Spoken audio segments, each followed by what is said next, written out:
में टॉपर्स की कॉपी पर चर्चा कर चुके हैं कि कैसे टॉपर्स लिखता है। 68 में जिनका नंबर सबसे ज्यादा आया है निबंध में 180 नंबर, उनकी कॉपी को भी हम लोग देख चुके थे, विशिष्टता को समझ चुके थे।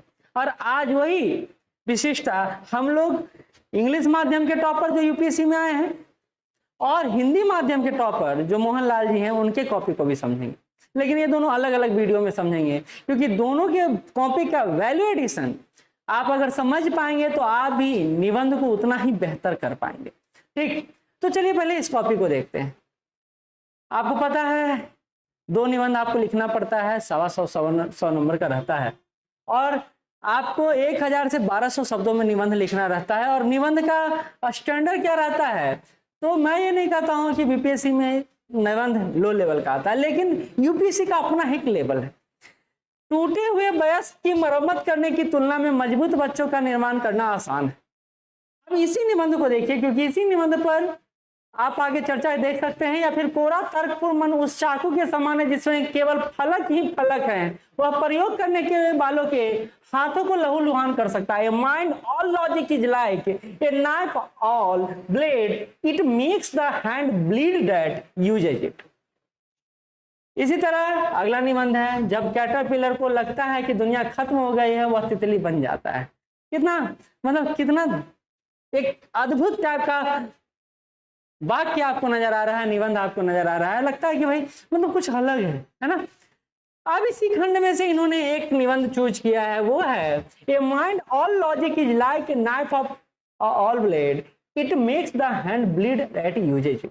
पहले आप इसको समझिए कहता क्या है।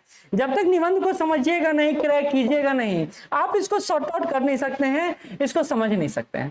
कहता कोरा तर्कपूर्ण मन। कोरा मतलब क्या होता है, ब्लैंक, पूरा ब्लैंक, एकदम सादा दिमाग। और आपका दिमाग अगर सादा हो ना तो उसको भरना, उस पर कुछ नया रचना करना बहुत आसान होता है। उस चाकू के समान है जिसमें केवल फलक ही फलक। तो कोरा तर्कपूर्ण मन को यह चाकू के समान मारे, मान लेते हैं चाकू, और ये इसमें चारों तरफ नुकीला ही नुकीला है। अगर आप अच्छा से पकड़ेंगे नहीं तो आपके लहू हाथ को लहूलुहान कर सकता है, रक्त रंजित कर सकता है ना। वह प्रयोग करने वाले के हाथों को ही लहूलुहान कर देता है अगर आप अच्छे से प्रयोग करना नहीं जानते हैं तो इसी संदर्भ में इन्होंने यह निबंध चूज किया है। और ये लिखते हैं इन द 1940s। मैंने निबंध के क्लास में ही बताया है कि आप निबंध की शुरुआत कैसे भी कर सकते हैं।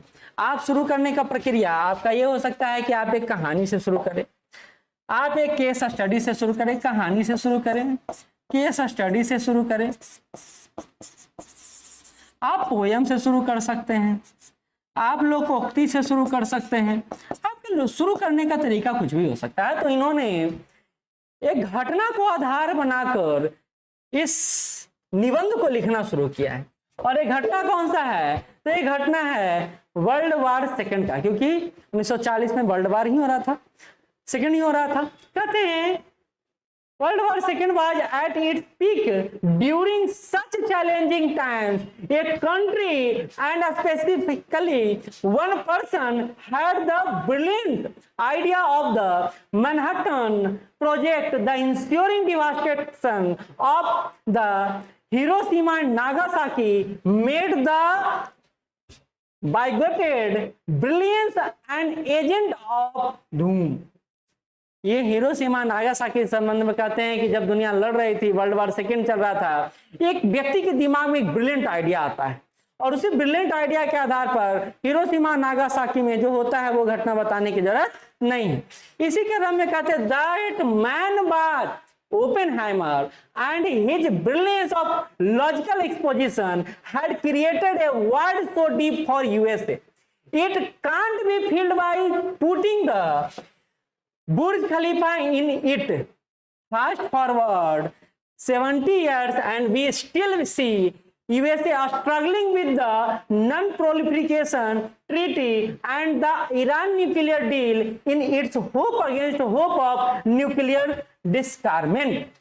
कहते हैं कि जो यूएसए ने 1940 के दशक में किया, उस संदर्भ में आप ओपेनहाइमर का नाम अभी जानते होंगे, लेकिन यूएसए वो घटना के बाद अभी तक यह काम करने में लगा हुआ है कि वह ट्रीटी को, नॉन प्रोलिफिकेशन ट्रीटी जैसे ट्रीटी पर साइन करवाने में लगा हुआ है, और वह ईरान जैसे देश को परमाणु संपन्न होने से रोकने में लगा हुआ है, क्योंकि कहीं ना कहीं उसे डर है कि यह जो घटना है, इस तरह की ट्रीटी अगर नहीं होता है तो कल अमेरिका भी रक्त रंजित हो सकता है, जो उसने हिरोशिमा और नागासाकी में किया है।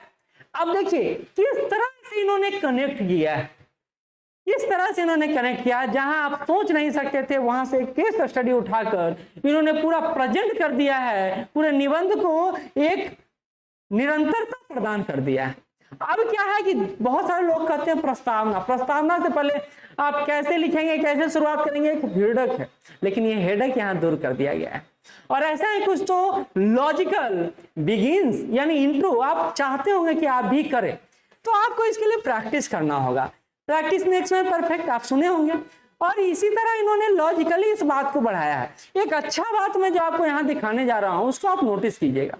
क्या इन्होंने एक ब्रिलियंट ऐसे सिर्फ सोचकर लिख दिया? नहीं, इसके पीछे इनका 10 से 15 मिनट का एक मेहनत जो इन्होंने रफ वर्क के रूप में किया है। इन्होंने पूरा एक फ्लो चार्ट बनाया है कि कैसे क्या करना है, इसको आप इस संदर्भ में समझ सकते हैं। मैं आपको बस तरीका बता रहा हूं कि क्यों एक टॉपर की तरह सोचता है, टॉपर की तरह लिखता है, सिर्फ लिखता नहीं है बल्कि चीजों को डिजाइन करता है। वही बात मैं यहाँ आपको दिखाने जा रहा हूं, क्योंकि निबंध का आइडिया तो आप लोग लग जाएगा, लेकिन ये आइडिया नहीं लगेगा। देखिए यहां से, a mind all logic is like a knife, all blade makes the hand bleed which use it. अब इंट्रो में क्या देना है इन्होंने पहले ही से डिसाइड किया है, ओपेनहाइमर का नाम डालना है। अब एक मूवी को, एक फिल्म को आप कैसे ऐसे का हिस्सा बना सकते हैं, क्योंकि ओपेनहाइमर मूवी बहुत चर्चा में रहा हॉलीवुड में और ऑस्कर के लिए भी नामित हुआ। अब ये मूवी को इन्होंने देखा होगा, नो डाउट देखा होगा। अब ये घटना से इन्होंने जोड़कर इस मूवी को यहाँ पर इम्प्लीमेंट किया है। ये बहुत है, और ये जरूरी नहीं है कि फिल्म ही देखे हों, लेकिन फिल्म आने के बाद क्या उत्सुकता बढ़ता है, क्यूरियोसिटी बढ़ता है, और इस क्यूरियोसिटी के आधार पर हम काम करना शुरू कर देते हैं। तो इन्होंने पहले ही समझ रखा है कि इनको मैनहट्टन प्रोजेक्ट देना है, न्यूक्लियर बम के बारे में बात करना है, right to do is right thing to do, fast forward 70 या 70 साल बाद क्या होता है वैसे कैसे सोच रहा है, फिर मेन बॉडी में जाकर किस किस पॉइंट को डील करेंगे उसको लेकर पूरा एक ब्रेन स्टॉर्मिंग इन्होंने किया है, इन्होंने पूरा उसको तोड़ा है। और उसके बाद ये वाई ऑल लॉजिक, फिर इन्होंने इसको एक रिव्यू टाइप का करने का प्रयास किया है, फिर लॉजिकल नेसेसिटी, फिर सिंथेसिस, फिर कंक्लूजन तक पूरे इसको ड्राफ्टिंग किए हैं ये, और इसी ड्राफ्ट को निबंध के रूप में प्रेजेंट किए हैं। तो एक टॉपर कैसे सोचता है, कैसे लिखता है, ये वानगी है ये जो मैं बताने का प्रयास कर रहा हूं। क्योंकि आप भी लिखना शुरू करते हैं तो कुछ भी लिख देते हैं, कुछ भी लिखने से निबंध नहीं होता है, लिखने की एक प्रक्रिया होती है, प्रोसेस होता है, और वो प्रोसेस आपको पता होना चाहिए। इसी तरह इन्होंने दूसरा निबंध भी लिया है, उसके पहले उन्होंने पूरा ब्रेन स्टॉर्मिंग किया है उसका। यहां देखिए, ये देखिए, ये ब्रेन स्टॉर्मिंग किया है। दूसरे निबंध का भी इन्होंने पूरा माई साइकोलॉजी, बॉडी, फिर ट्रांजिशन, फिर इन्होंने वाई ओनली फ्यू थिंकर्स, फिर इन्होंने कंक्लूजन तक अपने आप को ले गए हैं। तो सारा इन्होंने सेट किया है, इन्होंने पहले डिजाइन किया है, फिर निबंध को लिखा है। और ये डिजाइन करना ही सबसे इंपॉर्टेंट है, क्योंकि अगर एक बार डिजाइन हो गया तो उसको लिखना आसान हो जाता है। लेकिन अगर आपके पास फ्रेमवर्क नहीं है, आपके पास कोई रास्ता नहीं है, तो पहले रास्ता बनाना पड़ता है। तो रास्ता बन चुका है, बस चलना बाकी है। और यही बात मैं सिखाने का प्रयास क्लासरूम में भी करता हूं, चाहे आप यूपीएससी निबंध लिख रहे हो, बीपीएससी निबंध लिख रहे हो, यूपीपीसीएस निबंध लिख रहे हो, फर्क नहीं पड़ता। फर्क ये पड़ता है कि आपके चलने के लिए रास्ता जो तय बनाया गया है, क्या वो रास्ता सही है या नहीं, और उसी रास्ते पर चलकर हम अच्छा भी कर सकते हैं, हम बुरा भी कर सकते हैं। तो ये कॉपी इसलिए वायरल है क्योंकि इसमें इन्होंने न सिर्फ निबंध को लिखा है, बल्कि पूरा एक फॉर्मेट तैयार किया है, पूरा एक सेट तैयार किया है। तो आपको भी निबंध लिखने से पहले ये फॉर्मेट, ये सेट तैयार करने आना चाहिए। नहीं तो फिर आप कुछ भी लिख दीजिएगा तो निबंध नहीं है। जैसे कि बीपीएससी के बच्चे, अभी निबंध लॉन्च ही हुआ है, 2 ही बार एग्जाम हुआ है, उनको लगता है बड़ा आसान है। पिछले साल तक कई सारे लोग बोल रहे हैं 200 नंबर ले आएंगे, 250 नंबर ले आएंगे, जब नंबर आया तो सबसे हाईएस्ट नंबर रहा 180। ये बताने के लिए काफी है कि निबंध में नंबर उठना बहुत मुश्किल है। 3 निबंध आपको लिखना है, तो 3 निबंध में तो और ज्यादा मुश्किल हो जाता है। तब तक ये आप नहीं कर पाएंगे जब तक एक बेहतर प्रैक्टिस आप ना कर लें, और ये प्रैक्टिस करवाने का काम हमारा होता है और करने का काम आपका होता है, लेकिन सिर्फ हम ही करें और आप ना करें तो ये फिर काम चलेगा नहीं। तो इस कॉपी से आपको कम से कम इतना आइडिया मिल रहा होगा, है ना? ठीक है, तो ये यहीं तक। फिर अब मोहनलाल जी के कॉपी पर आते हैं हम लोग, और हिंदी के मीडियम के टॉपर्स के कॉपी से सीखने का प्रयास करते हैं। ठीक है।